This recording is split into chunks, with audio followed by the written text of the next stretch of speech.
Hello students and welcome to Pendulum Edu पे आपका स्वागत है। आज हम पढ़ेंगे daily current affairs of 23 November 2020। तो जल्दी से सेशन को ज्वाइन कर लीजिए और जिन्होंने चैनल को सब्सक्राइब नहीं किया है इसको सब्सक्राइब करिए और बेल आइकन को प्रेस करिए नोटिफिकेशन के लिए। साथ ही आप हमें हमारे टेलीग्राम चैनल पे भी ज्वाइन कर सकते हैं और ये करंट अफेयर्स जाकर आप वेबसाइट पे पढ़ सकते हैं, पीडीएफ डाउनलोड कर सकते हैं, क्विजेस भी अटेम्प्ट कर सकते हैं। तो चलिए पहले हम प्रीवियस डे की न्यूज़ फटाफट से रिवाइज कर लेते हैं। जो प्रीवियस न्यूज़ है उसमें फर्स्ट है इंडिया और न्यू डेवलपमेंट बैंक के बीच में $500 मिलियन का लोन एग्रीमेंट साइन हुआ है ताकि जो एनसीआर रीजन है उसमें पब्लिक ट्रांसपोर्ट सिस्टम बेहतर हो सके। एंड ये basically Delhi Ghaziabad Meerut regional rapid transit system RRTS जो प्रोजेक्ट है उसके लिए ये साइन हुआ है। एंड इससे दिल्ली एनसीआर में जो रीजनल ट्रांसपोर्ट सिस्टम है वो एफिशिएंट और सस्टेनेबल बन सकेगा। Next is government of India has launched सफाई मित्र सुरक्षा चैलेंज। तो जो लोग सीवरेज को क्लीन करते हैं, ठीक है, और हजार्डस कंडीशन में काम करते हैं उन सब के लिए सफाई मित्र सुरक्षा चैलेंज लॉन्च किया गया है गवर्नमेंट ऑफ इंडिया के द्वारा। ये जो भी लोगों की डेथ हो जाती है सीवर या सेप्टिक टैंक में जाने से, क्लीनिंग की वजह से, मैनुअल क्लीनिंग की वजह से, उसको ये इंश्योर करेगा कि किसी भी इंसान की डेथ ना हो। तो इसमें मैकेनाइज्ड क्लीनिंग को प्रमोट किया जाएगा। Next is defence minister and information broadcasting minister launch 2 books on selected speeches of president. और ये जो 2 बुक्स हैं ये है the Republican ethics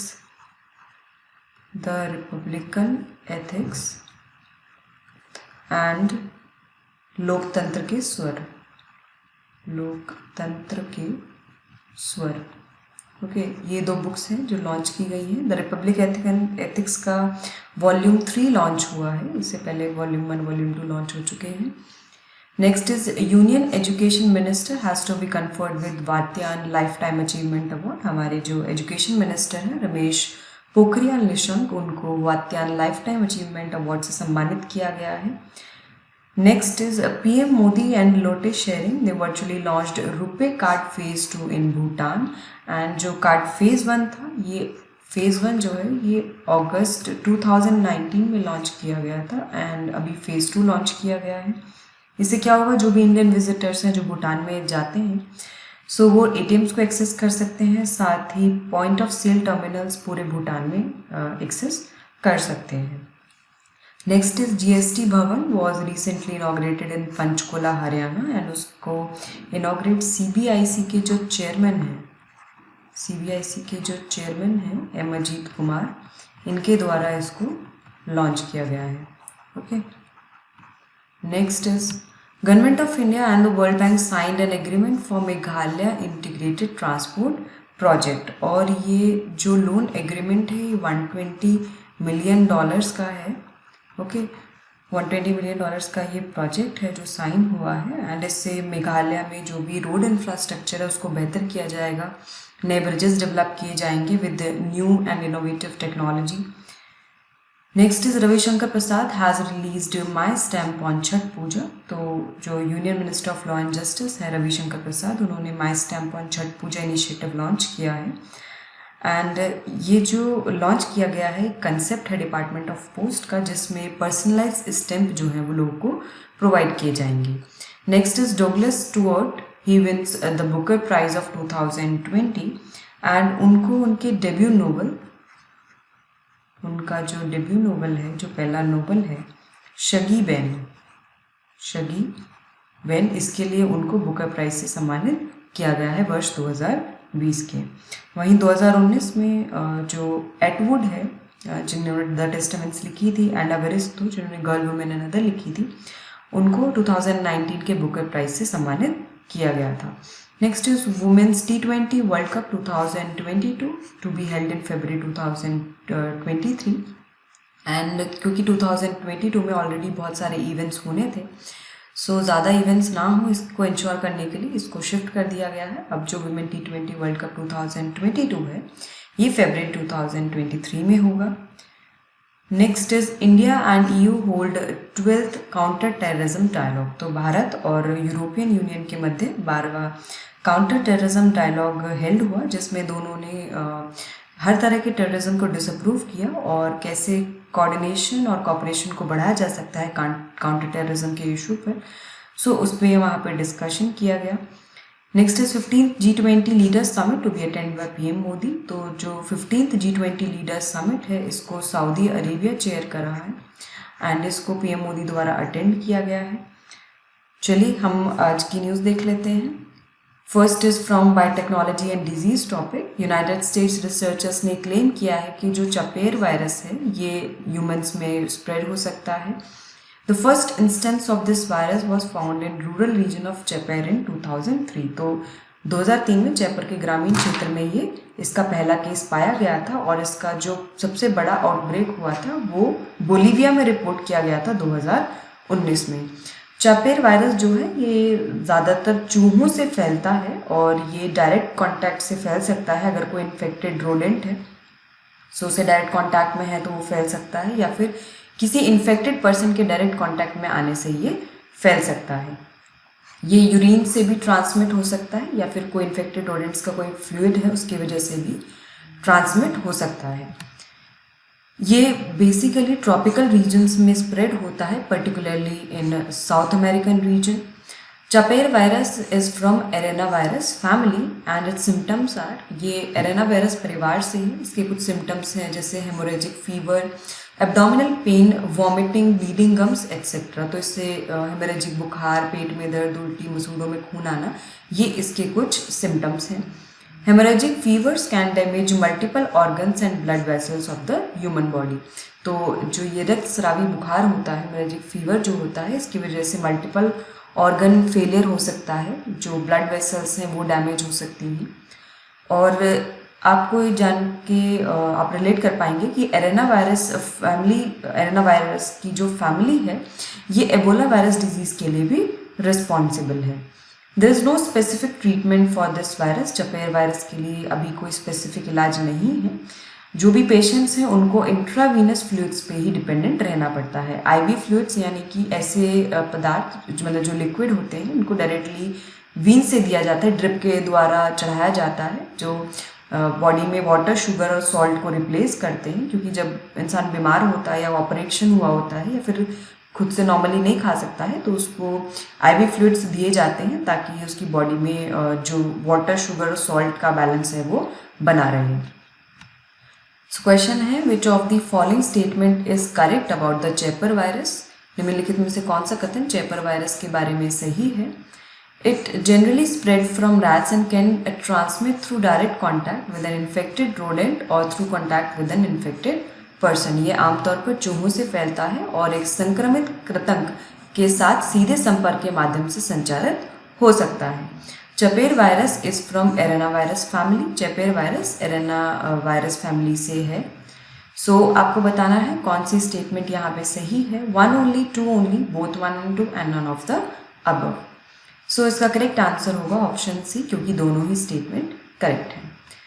next is, ये डिफेंस से न्यूज़ है। ये 30th edition of India Thailand coordinated patrol यानी कि कॉरपेट जो भारत की नेवी और रॉयल थाई नेवी के बीच में कंडक्ट हुआ है। सो इस वर्ष इसका 30th एडिशन था और ये 18 से 20 नवंबर में कंडक्ट किया गया। INS करमुक और HTMS कारबूरी ये डॉर्नियर मैरीटाइम पेट्रोल एयरक्राफ्ट के साथ इन्होंने पार्टिसिपेट किया। सो दोनों ही कंट्रीज़ के बीच में जो मैरीटाइम लिंक्स हैं उनको बढ़ावा देने के लिए कॉरपेट साल में 2 बार कंडक्ट की जाती है सिंस 2005। तो 2005 से ही वर्ष में 2 बार समन्वित गश्ती की जा रही है दोनों कंट्रीज़ की नेवी के द्वारा। It will help in preventing and suppressing illegal fishing, drug trafficking, maritime terrorism, armed robbery and piracy. तो ये अवैध मछली पकड़ने, मादक पदार्थों की तस्करी, समुद्री आतंकवाद, सशस्त्र डकैती और चोरी को रोकने और दबाने में मदद करेगा। तो बेसिकली जो भी इलीगल एक्टिविटीज़ होती हैं इन मैरीटाइम रीजन उसको प्रिवेंट करने के लिए, सप्रेस करने के लिए ये इस तरह की जो कोऑर्डिनेटेड पेट्रोलिंग है ये इम्पॉर्टेंट हो जाती है। Under the vision of Sagar, the Indian navy has assisted Indian ocean region countries with EEZ surveillance and humanitarian assistance and disaster relief। तो जो हमारा विजन है सागर का कि जो रीजन है, इंडियन ओशन रीजन है, वहाँ पर सबके लिए ग्रोथ हो, ठीक है। तो वो जो विजन है उसके अंतर्गत इंडियन नेवी ने जितनी भी इंडियन ओशन रीजन की कंट्रीज हैं उनको EEZ निगरानी में और साथ ही मानवीय सहायता और आपदा राहत जो है प्रदान की है देशों को। Exercise Maitri is an annual bilateral exercise between Indian army and royal Thai army. तो नेवी और इंडियन नेवी और रॉयल थाई नेवी के बीच में अभी कोऑर्डिनेटेड पेट्रोल कंडक्ट किया गया। वहीं आर्मी के बीच में जो एक्सरसाइज होती है एनुअल बायलैटरल एक्सरसाइज, ये एक्सरसाइज मैत्री है। इंडियन नेवी की हम बात करें तो ये नेवल ब्रांच है इंडियन आर्म्ड फोर्सेस की। अभी करमबीर सिंह जो है ये 24th इंडियन नेवी चीफ है और जो चीफ ऑफ नेवल स्टाफ होता है is the commander, the highest ranking officer in the Indian navy, ठीक है। तो चीफ ऑफ नेवल स्टाफ कौन है? करमबीर सिंह है। सो क्वेश्चन है India Thailand coordinated petrol was started in the year dash. Bharat Thailand समन्वित गश्ती दल की शुरुआत डैश वर्ष में की गई थी। 2007, 2005, 2003 एंड 2009। सो क्या होगा इसका करेक्ट आंसर? कब स्टार्ट किया गया था? The correct answer will be option B, that is 2005. Next is कुछ अब इम्पॉर्टेंट डेज की न्यूज़ है। First is world children day. ये हर वर्ष 20 नवंबर को मनाया जाता है ताकि इंटरनेशनल टुगेदरनेस को प्रमोट किया जा सके, अंतर्राष्ट्रीय एकजुटता को बढ़ावा दिया जा सके, दुनिया भर के बच्चों में जागरूकता बढ़े और बच्चों के कल्याण में सुधार हो। ये सभी इसके कुछ एम है जिसके लिए वर्ल्ड चिल्ड्रंस डे मनाया जाता है। ये 20 नवंबर 1954 को एज यूनिवर्सल चिल्ड्रंस डे शुरू किया गया था क्योंकि इस दिन इस डेट को यानी 20 नवंबर को UN जनरल असेंबली ने declaration of rights of child adopt किया था। So the UN general assembly had adopted the convention on rights of child on 20 November 1989 और फिर 1954 में तो declaration of rights of child adopt किया गया था। Then convention on the rights of child जो है वो 1989 में अडॉप्ट किया गया। From 1990 it is also celebrated as the anniversary of declaration of rights of child and the convention on the rights of child. तो 1990 से ये दोनों ही दिन की जो एनिवर्सरी है उसको सेलिब्रेट करने के लिए मनाया जाता है। एक तो declaration of rights of child और दूसरा convention on the rights of child. इस वर्ष इसकी थीम है investing in our future means investing in our children. हमारे भविष्य में निवेश का मतलब है कि हमारे बच्चों में निवेश। ये इसका 2020 का विषय है। और इंडिया में चिल्ड्रंस डे कब मनाया जाता है? 14 नवंबर को मनाया जाता है to mark the birth anniversary of Pandit Jawaharlal Nehru.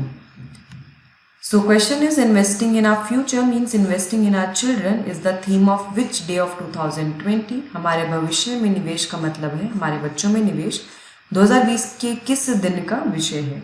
World children's Day, World Education Day, World Parents Day and none of the above. So क्या होगा इसका करेक्ट आंसर? जल्दी से कमेंट करके बताइए। The question is easy. So the correct answer for this is option A, that is world children's day. Then next is world television day. ये हर वर्ष 21 नवंबर को मनाया जाता है सिंस 1996। 1996 से मनाया जा रहा है 21 नवंबर को। और जो टेलीविज़न की वैल्यू है उसको हाईलाइट करने के लिए ग्लोबलाइजेशन और कम्युनिकेशन में इसको सेलिब्रेट किया जाता है क्योंकि टेलीविज़न के माध्यम से ही क्योंकि एक कम्युनिकेशन का एक माध्यम है ये, और टेलीविज़न के माध्यम से हमें पता चलता है कि ग्लोबली क्या हो रहा है और ये ग्लोबली सबको एकजुट करने में भी मदद करता है। The first world television forum took place on 21 नवंबर इन 1996। तो वर्ल्ड टेलीविज़न फोरम पहला वाला जो था वो 21 नवंबर 1996 में हुआ था और इसी की एनिवर्सरी मार्क करने के लिए UN जनरल असेंबली ने कहा कि इस दिन को वर्ल्ड टेलीविज़न डे के रूप में मनाया जाएगा। Philo Taylor Farnsworth he invented the first electronic television in 1927। तो फाइलो टेलर फार्न्सवर्थ ने पहला इलेक्ट्रॉनिक टेलीविज़न 1927 में इन्वेंट किया था। सो इस तरह के क्वेश्चन भी पूछ लिए जाते हैं कि डिस्कवरीज एंड इन्वेंशन से जो क्वेश्चन आते हैं कि पहला इलेक्ट्रॉनिक टेलीविज़न किसने इन्वेंट किया, तो फाइलो टेलर फार्न्सवर्थ ने किया है।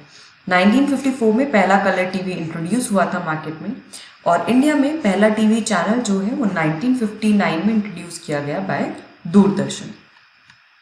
So question is world television day is being observed on dash. विश्व टेलीविजन दिवस डैश को मनाया जाता है। 21 December, 22 June, 21st May and 21 November. So the correct answer for this is option B, that is 21 November.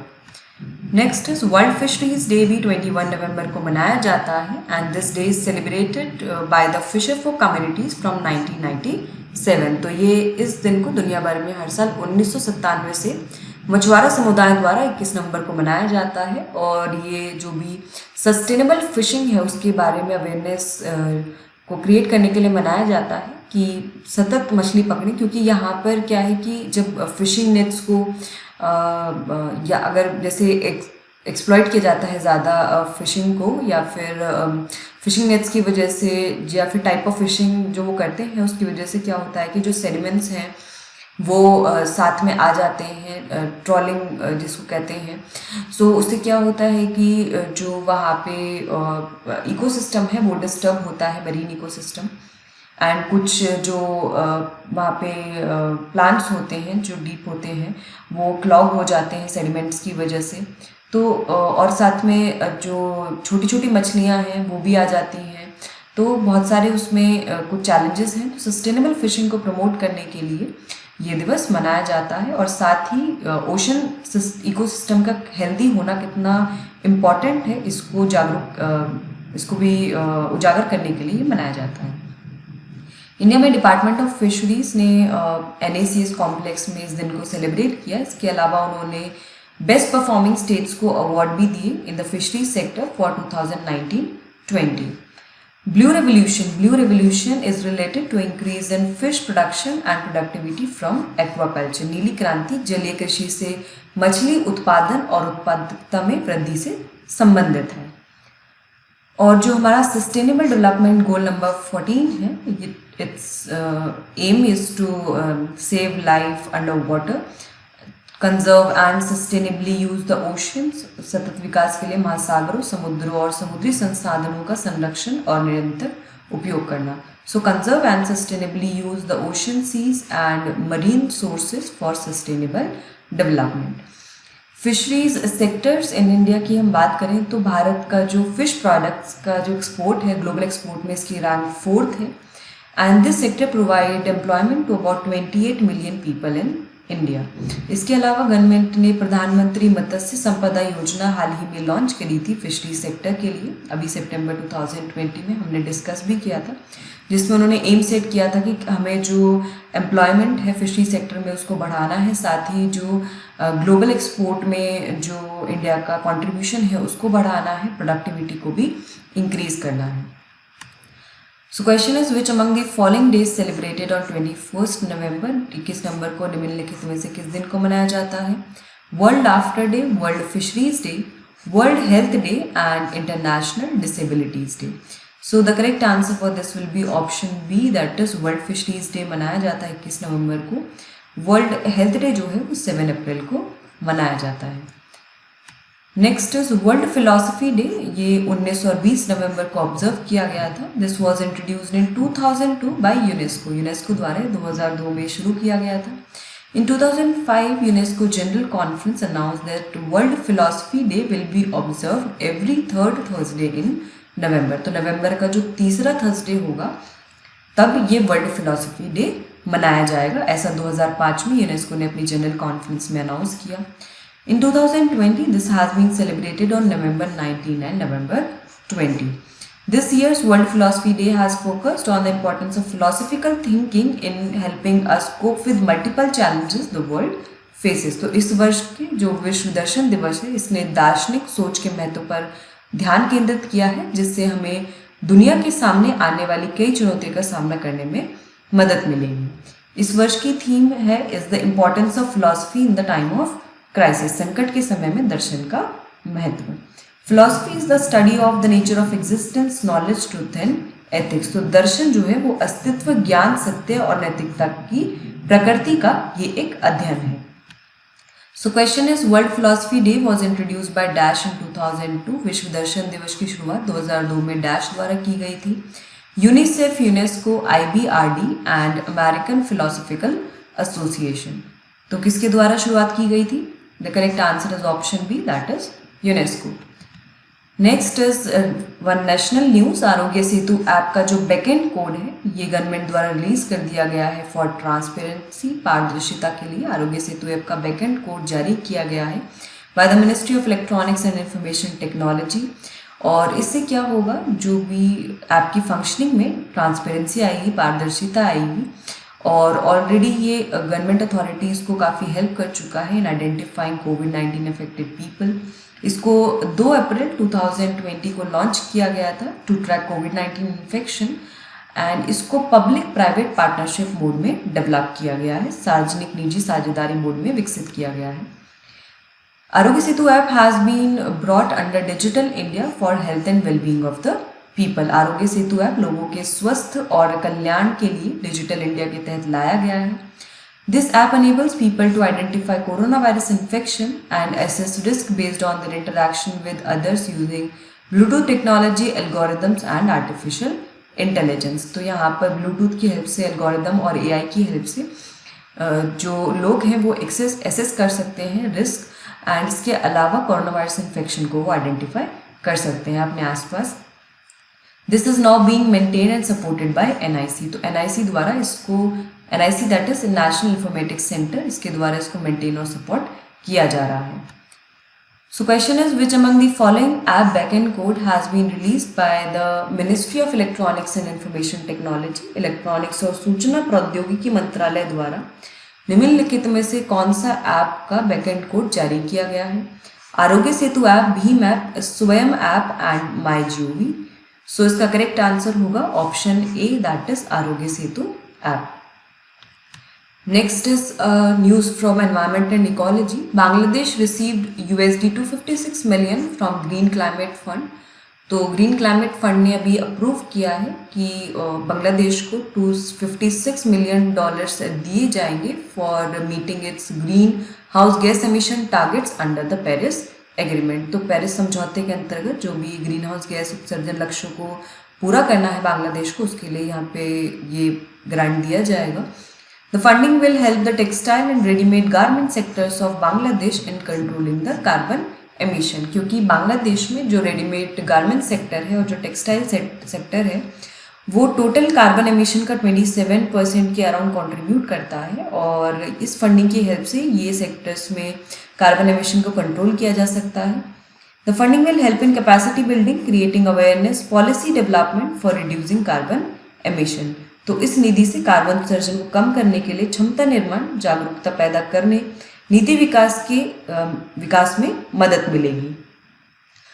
It is a part of fund approved by Green Climate Fund for financing lower emission climate resilient development in the developing countries। तो ये विकासशील देशों में कम उत्सर्जन, जलवायु प्रतिरोध क्षमता विकास के वित्त पोषण के लिए ग्रीन क्लाइमेट फंड द्वारा अनुमोदित फंड का हिस्सा है।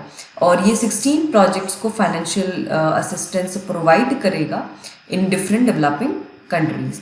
ग्रीन क्लाइमेट फंड की हम बात करें तो ये UNFCCC United Nations framework convention on climate change के फ्रेमवर्क के अंतर्गत ये यूनिट फॉर्म की गई थी ताकि फंड्स रेज किए जा सके और डेवलपिंग कंट्रीज़ को हेल्प की जा सके कि वो कोई भी अगर प्रोजेक्ट करना चाहते हैं और कोई भी ऐसा स्टेप लेना चाहते हैं रिलेटेड टू क्लाइमेट, जो कार्बन एमिशन है उसको कम करने के लिए, क्लाइमेट चेंज के को हैंडल करने के लिए, उसको काउंटर करने के लिए, सो वहाँ पे फंडिंग प्रोवाइड की जाती है। दिस वाज फाउंडेड इन 2010 और इसके हेडक्वार्टर इंक्योन साउथ कोरिया में है।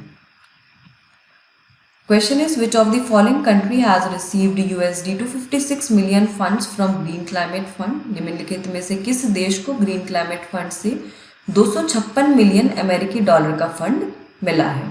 Sri Lanka, Nepal, India and Bangladesh. So what will be the correct answer for this? The correct answer will be option D, that is Bangladesh.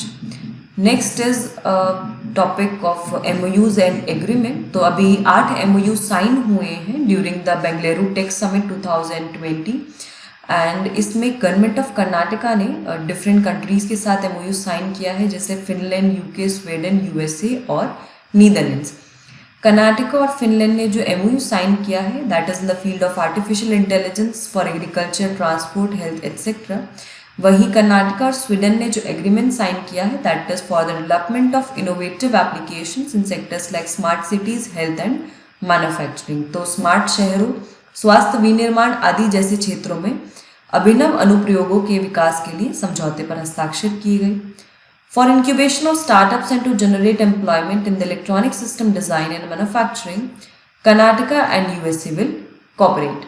तो कर्नाटका और यूएस जो है स्टार्टअप के ऊष्मायन के लिए और इलेक्ट्रॉनिक सिस्टम डिजाइन और विनिर्माण क्षेत्र में रोजगार उत्पन्न करने के लिए सहयोग करेंगे। Karnataka and UK has signed an agreement for artificial intelligence solutions in different sectors. तो कृत्रिम बुद्धिमत्ता के समाधान के लिए समझौते पर हस्ताक्षर किए गए हैं कर्नाटक और यूनाइटेड किंगडम के बीच में। वहीं कर्नाटक और नीदरलैंड्स ने डिसाइड किया है that they will work together to create India's first sector agnostic international market and in the field of cyber security. तो यहाँ पर जो कर्नाटक और नीदरलैंड्स में जो साइन हुआ है एग्रीमेंट, वो एक तो पहले सेक्टर अज्ञेय अंतर्राष्ट्रीय बाजार को स्थापित करने के लिए है, उसमें मिलकर काम करेंगे, साथ ही साइबर स्पेस के क्षेत्र में भी वो मिलकर कार्य करेंगे। इस पे बेस्ड एमओयू साइन हुआ है। बेंगलुरु टेक समिट ये 19 से 21 नवंबर में कंडक्ट किया गया। इसकी थीम थी next is now and this summit will hold deliberations on the impact of prominent innovations and technology in information and electronics and biotechnology। तो ये जो शिखर सम्मेलन है सूचना प्रौद्योगिकी और इलेक्ट्रॉनिक्स और जैव प्रौद्योगिकी में प्रमुख नवाचारों और प्रौद्योगिकियों के प्रभाव पर विचार विमर्श यहाँ पे किया गया था। So question is, the government of Karnataka has signed 8 MOUs with which of the following countries in Bengaluru Tech Summit 2020। Karnataka सरकार ने बेंगलुरु टेक समिट 2020 में निम्नलिखित में से किस देश के साथ एमओयू पर हस्ताक्षर किए हैं? Finland, UK, Sweden and all of the above. So the correct answer for this will be option D, that is all of the above. Next is one more news from MOUs and agreements। MOUs signed with energy companies to set up 900 compressed biogas plants। तो एक MOU sign हुआ है जिसमें different companies ने, energy companies ने decide किया है कि 900 कंप्रेस्ड बायोगैस प्लांट सेटअप किए जाएंगे। और इस MOU को साइन करने का पर्पज़ ये था कि जो अफोर्डेबल और क्लीन ट्रांसपोर्ट फ्यूल्स हैं उसको अवेलेबल किया जाए। Petroleum Minister Dharmendra Pradhan said that rupees 2 lakh crore worth investment would be made for setting up 5,000 CBG projects in India। तो धर्मेंद्र प्रधान जो हमारे पेट्रोलियम मंत्री हैं उन्होंने कहा कि भारत में 5,000 जो ये CBG परियोजनाएं हैं इनको लगाने के लिए, स्थापित करने के लिए 2 लाख करोड़ रुपए का निवेश किया जाएगा। सो इस एग्रीमेंट में जो कंट्रीज हैं जिन्होंने पार्टिसिपेट किया है उसमें BM group, Adani gas, Torrent gas and Petronet LNG शामिल हैं। इसके अलावा जो इंडियन ऑयल है, Praj industry, CEID consultants and Bharat biogas energy ये CBG प्रोजेक्ट्स के लिए टेक्नोलॉजी प्रोवाइड करेंगे। The agreement was signed under the sustainable alternative towards affordable transportation initiative. सतत पहल के अंतर्गत यहाँ पर समझौते पर हस्ताक्षर किए गए हैं। सतत पहल के अंतर्गत एम ये है कि 5,000 CBG plants, compressed biogas plants जो हैं वो 2023-24 तक लगाने हैं with production target of 15 million metric tons, यानी कि 15 मिलियन मेट्रिक टन के उत्पादन लक्ष्य के साथ 5,000 CBG संयंत्र 2023-24 तक स्थापित किए जाएंगे। ये इनिशिएटिव मिनिस्ट्री ऑफ पेट्रोलियम और नेचुरल गैस का इनिशिएटिव है जिसको 2018 में लॉन्च किया गया था। It aims to promote compressed biogas as an alternative green transport fuel। इसका उद्देश्य है कि एक वैकल्पिक हरित परिवहन ईंधन के रूप में संपीड़ित बायोगैस को बढ़ावा देना है। The promotion of CBG as an alternative green transport fuel under Satat initiative is for efficient management of biomass and organic waste। तो इससे दूसरा फायदा क्या होगा? एक तो पहला कि अल्टरनेटिव और ग्रीन ट्रांसपोर्ट फ्यूल जो है यहाँ पर उनको बढ़ावा दिया जाएगा, प्रमोशन किया जाएगा, और इससे जो बायोमास और जो ऑर्गेनिक वेस्ट है, जो जैविक कचरा है या बायोमास है, उसको भी एफिशिएंटली मैनेज करने का यहाँ पर फायदा होगा। सो क्वेश्चन है, recently MOUs have been signed with energy companies to set up 900 compressed biogas plants under Satat initiative. In which year was Satat initiative launch? हाल ही में 900 संपीड़ित बायोगैस संयंत्रों को की स्थापना जो है वो ऊर्जा कंपनियों के साथ समझौता ज्ञापनों पर हस्ताक्षर सतत पहल के तहत किए गए हैं। सतत को किस वर्ष में शुरू किया गया था? 2017, 2018, 2019 and 2020. So the correct answer for this will be option B, that is 2018. Next is the topic from Indian economy. Union Petroleum and Natural Gas Minister launched seismic survey campaign by Oil India Limited. तो हमारे जो petroleum minister हैं धर्मेंद्र प्रधान, उन्होंने seismic सर्वे campaign जो है भूकंपीय सर्वेक्षण अभियान जो है वो शुरू किया गया है, जिसको ऑयल इंडिया लिमिटेड द्वारा कंडक्ट किया जाएगा। ये उड़ीसा के 8 डिस्ट्रिक्ट के 5 ब्लॉक में कंडक्ट किया जाएगा, जो कि महानदी बेसिन और उसके आसपास के क्षेत्र में लोकेटेड है। And this survey will be conducted under the open acreage licensing policy. तो ओपन एक्रेज लाइसेंसिंग पॉलिसी में भी हमने कल पढ़ा था कि ये पॉलिसी लॉन्च की गई है ताकि जो लाइसेंसिंग वाला सिस्टम है वो सारे हाइड्रोकार्बन्स एक्सप्लोरेशन के लिए यूनिफॉर्म किया जाए। और ये जो पॉलिसी है इससे क्या होगा, जो बिडिंग प्रोसेस है उसमें ट्रांसपेरेंसी आई है। इसके अलावा जो बिड 5 राउंड था उसमें 11 ब्लॉक्स एलोकेट किए गए हैं। तो ये सर्वे भी इस पॉलिसी के अंतर्गत ही कंडक्ट किया जा रहा है। The survey is part of national seismic program for appraising unappraised areas of Indian sedimentary basins. तो यह सर्वेक्षण भारतीय अवसादी क्षेत्रों के अनपेक्षित क्षेत्रों को जोड़ने के लिए राष्ट्रीय भूकंपीय कार्यक्रम का एक हिस्सा है। तो यहाँ पर जो अनएक्सप्लोर्ड जो भी फील्ड्स हैं, ऑयल फील्ड्स हैं, उनको आइडेंटिफाई किया जाएगा। Seismic survey is the method of studying underground structure. तो भूकंपीय सर्वेक्षण भूमिगत संरचना का अध्ययन करने की एक विधि है। The survey helps in identifying areas where gas deposits may be present. तो इससे क्या होता है, इससे हम उन एरियाज को जांच कर सकते हैं, पहचान कर सकते हैं जहां पर गैस जमा हो सकती है। ऑयल इंडिया लिमिटेड की हम बात करें तो ये एक नवरत्न कंपनी है जिसको 18 फरवरी 1959 में इनकॉर्पोरेट किया गया था। देन इसके बाद ये गवर्नमेंट का होली ओन्ड एंटरप्राइज हो गया था 1981 में। इसके ऑपरेशनल हेडक्वार्टर्स दुलियाजन असम में है और जो ऑफिशियल हेडक्वार्टर्स हैं, ऑफिस हेडक्वार्टर्स इसके नोएडा में है। चेयरमैन और जो मैनेजिंग डायरेक्टर हैं ऑयल इंडिया लिमिटेड के, वो सुशील चंद्र मिश्रा हैं। सो क्वेश्चन आपके लिए, which PSU will conduct seismic survey in 5 blocks of 8 districts of Odisha in the Mahanadi basin and nearby regions. Mahanadi basin और आसपास के क्षेत्रों में उड़ीसा के 8 जिलों के 5 ब्लॉकों में कौन सी PSU भूकंपीय सर्वेक्षण करेगा? Oil India limited, oil and natural gas corporation limited, Indian oil corporation limited and Hindustan petroleum corporation limited. So the correct answer for this will be option A, that is oil India limited. So friends, हमने यहाँ पर जो daily current affairs हैं and उससे related जो questions हैं दोनों को डिस्कस कर लिया है। आई होप आपको ये सेशन पसंद आया होगा और आप रोजाना डेली करंट अफेयर्स फॉलो कर रहे होंगे। इस वीडियो को लाइक करिए, शेयर करिए, अच्छे से प्रिपरेशन करिए। All the best. Thank you so much.